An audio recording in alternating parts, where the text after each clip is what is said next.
Assalamualaikum warahmatullahi wabarakatuh. Bismillahirrahmanirrahim.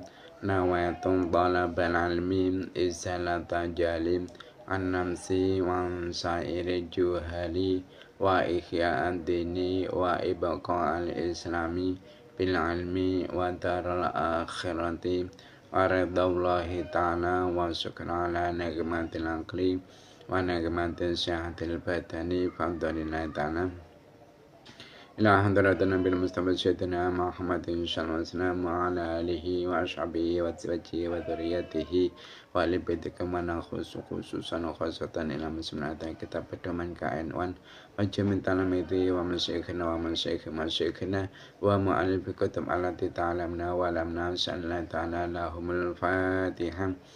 A'udzu billahi minasyaitonir rajim. Bismillahirrahmanirrahim. Alhamdulillahirabbil alamin. Arrahmanirrahim. Maliki yaumiddin. Iyyaka na'budu wa iyyaka nasta'in. Ihdinas siratal mustaqim. Shiratal ladzina an'amta 'alaihim ghairil maghdubi 'alaihim waladdallin. Rabbi firli wa liwalidayya mu'minina amin. Mari kita mulai pelajaran kita hari ini, yaitu kitab pedoman KN1 jilid 1 ya. Yang mana insya Allah untuk hari ini akan membahas yaitu bab yang ke-10 tentang sunnah dan bid'ah. Nanti mari kita mulai. Bismillahirrahmanirrahim.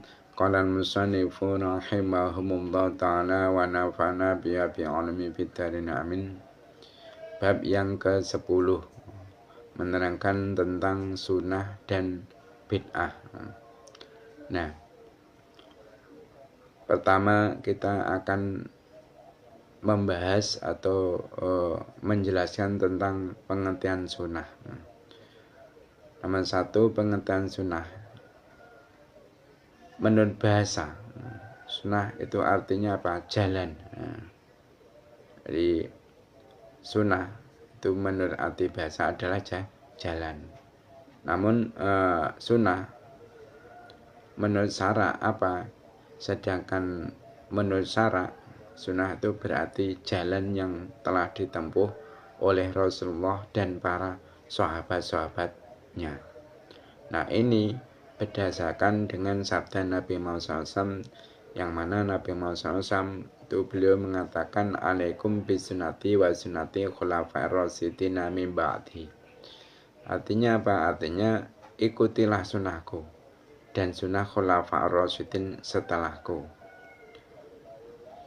Nah, berkaitan dengan hal ini, Kiai Haji Muhammad Hasyim Asy'ari di dalam kitab Risalah Ahlussunnah wal Jamaah beliau mengatakan sunnah seperti yang dikatakan Abu Bakar dalam kitab Kuliah, secara bahasa adalah jalan, meskipun tidak diridhoi oleh Allah Subhanahu wa Ta'ala. Nah, sedangkan sunnah menurut istilah syara itu adalah nama atau istilah dari metode atau cara yang telah ditetapkan dan dijalankan oleh Rasulullah SAW atau orang-orang yang menjadi teladan dalam beragama, seperti yaitu para sahabat radhiyallahu. Nah, berdasarkan sabda Nabi Muhammad SAW yang mengatakan ikutilah sunnahku dan sunnah khulafa'ir rasyidin setelahku.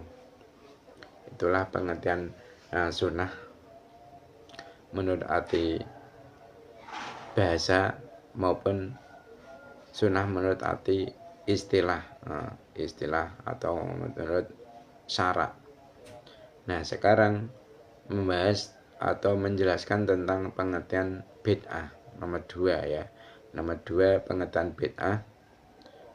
Bid'ah yang merupakan lawan kata sunnah menurut bahasa itu adalah menciptakan sesuatu yang belum pernah ada sebelumnya.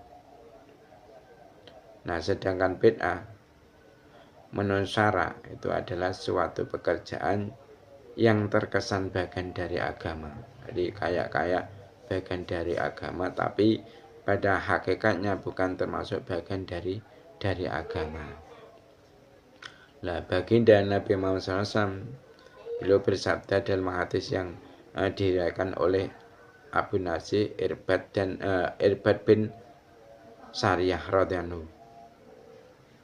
Sabdanya Nabi Muhammad SAW, wa iyyakum wa muhdatsatil umuri fa inna kulla bid'atin dolalah. Rawahu Abu Dawud wa Tirmidzi wa qala hadisun hasanun sahih. Nah, apa arti sabda dari Nabi Muhammad SAW? Artinya, takutlah kalian atas hal yang baru. Kenapa? Karena setiap hal yang bid'ah itu adalah sesat. Hadis riwayat Abu Dawud dan Tirmidzi. Nah, para ulama beliau itu menjelaskan maksud bid'ah dalam hadis di atas itu adalah setiap perubahan atau bid'ah yang batil dan tercela. Nah, nomor 3 ini menerangkan tentang pembagian bid'ah. Jadi para ulama aswaja, para ulama ahlussunnah wal jamaah itu membagi bid'ah menjadi 5 bagian. Apa saja 5 bagian itu? Yaitu 1 bid'ah wajib. Bid'ah wajib itu apa? Yaitu hal-hal yang tidak pernah dilakukan di zaman Nabi, tapi pada dasarnya ada dasar yang mewajibkannya. Contohnya yaitu membukukan Al-Quran. Pada zaman Nabi Muhammad SAW masih hidup, Al-Quran itu tidak dibukukan seperti hanya sekarang ini. Nah, membukukan Al-Quran itu termasuk perkara yang wajib, termasuk bid'ah yang wajib. Kenapa? Kalau nanti Al-Quran itu tidak dibukukan, niscaya umat-umat setelah Nabi Muhammad SAW meninggal itu tidak akan mendapati Al-Quran. Nah, dan begitu juga termasuk bid'ah wajib, yaitu adalah membukukan hadis, membukukan dawuh-dawuh Nabi Muhammad SAW. Termasuk lagi yaitu mempelajari ilmu nahwu, ini termasuk bid'ah wajib. Sorob, ini juga termasuk bid'ah wajib dan lain-lain. Nah, yang nomor 2 yaitu bid'ah muharramah.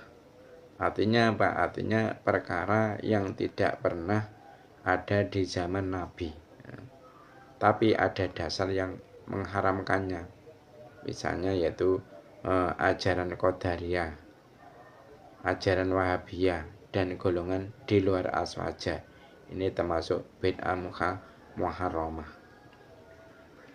Nah, nomor 3 yaitu bid'ah mandhubah.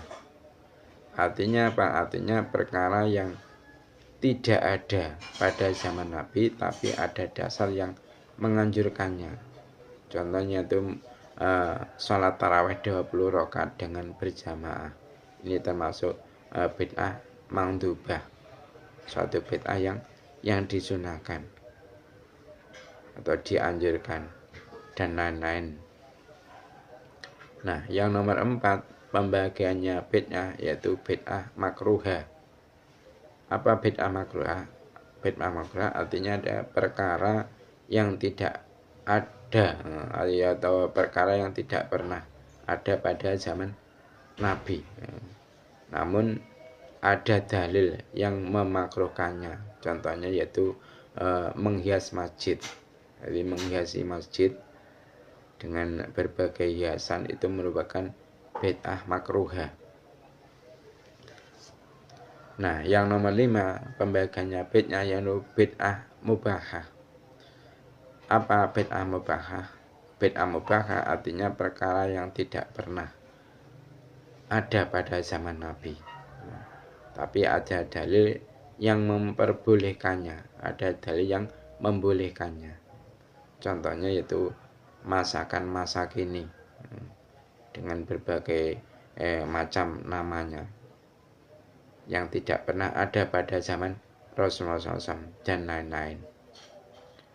Nah, kesimpulan dari keterangan mulai awal hingga akhir tadi adalah sunnah secara bahasa adalah jalan, meskipun tidak diridhoi Allah Subhanahu wa Ta'ala. Nah, sedangkan menurut istilah syara,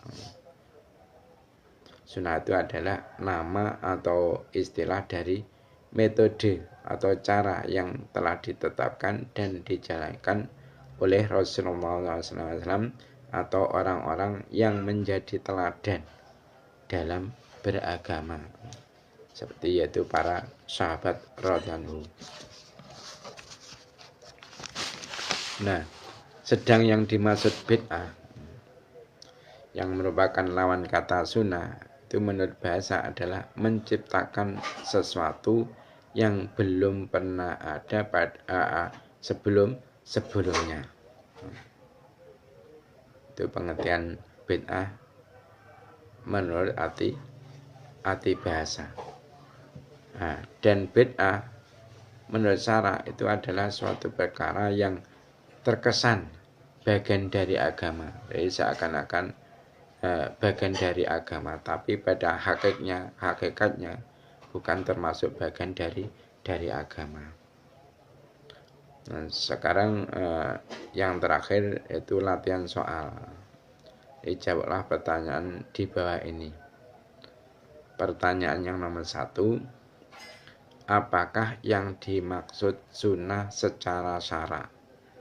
Jadi tadi kan ada sunnah secara bahasa, ada sunnah secara syara. Nah, yang dipertanyakan, apakah yang dimaksud sunnah secara syara? Pertanyaan yang nomor 2, apakah yang dimaksud bid'ah secara syara?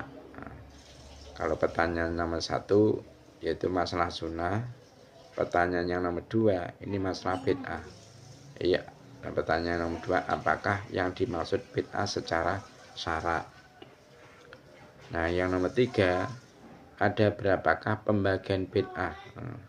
Pembagian bid'ah itu menurut ulama-ulama yang telah diterangkan tadi itu ada berapa bagian bid'ah itu. Nomor 4, sebutkan semuanya dari pembagian bid'ah yang telah diterangkan tadi. Saya sebutkan namanya satu persatu. Nomor 5, apakah contoh dari bid'ah yang wajib? Saya mencontohkan sesuatu perkara yang termasuk hukumnya adalah bid'ah wajibah. Itu saya mencontohkan.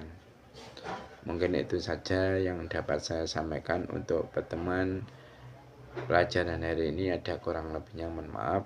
Mari kita tutup majelis ini dengan membaca doa kafaratul majelis. Subhanakallahumma wa bihamdika asyhadu an la ilaha illa anta astaghfiruka wa atubu ilaik. Wassalamualaikum warahmatullahi wabarakatuh.